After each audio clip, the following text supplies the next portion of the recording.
hendaknya engkau berhati-hati dari musuhmu yang tiga. Hendaknya engkau berhati-hati dari musuhmu yang tiga.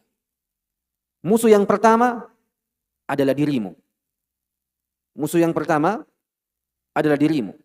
Diri ini senang dan gemar condong kepada keburukan dan kebatilan. Maka itu musuh pertamamu.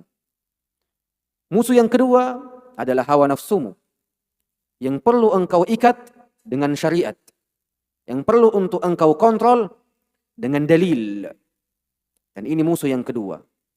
Dan musuh yang ketiga telah jelas, ialah syaitan, diri-diri kita. Karena setiap diri memiliki syaitan yang mengajaknya kepada sesuatu yang Allah Azza wa Jalla murkai dan sesuatu yang Allah Azza wa Jalla tidak ridai.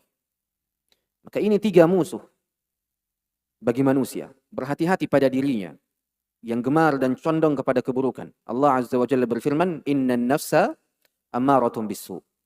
Sesungguhnya diri itu condong kepada keburukan. Maka berhati-hati dari musuh yang pertama. Musuh yang kedua hawa nafsu. Ini pun lebih harus ekstra hati-hati lagi. Di mana kita harus mengikat perasaan kita, mengikat akal kita, mengikat hawa nafsu kita dengan Al-Quran. Timbangannya seperti ini ya ikhwan. Tingkatan yang pertama itu perasaan.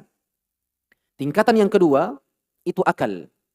Tingkatan yang ketiga ini syariat. Maka perasaan ini harus diikat dengan tingkatan yang kedua. Perasaan ini harus diikat dengan akal. Dan akal ini harus diikat oleh syariat. Ketika perasaan tak diikat oleh akal, maka disitulah muncul sifat baper. Yang tak berujung. Yang tak selesai. Yang tak terkontrol. Makanya perasaan itu harus dikontrol dengan akal.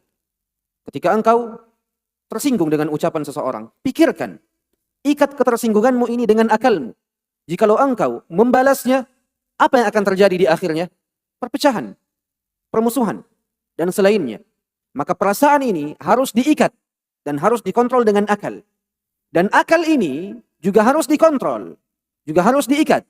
Makanya akal ini harus diikat dan dikontrol oleh syariat, oleh dalil, Al-Quran dan Sunnah.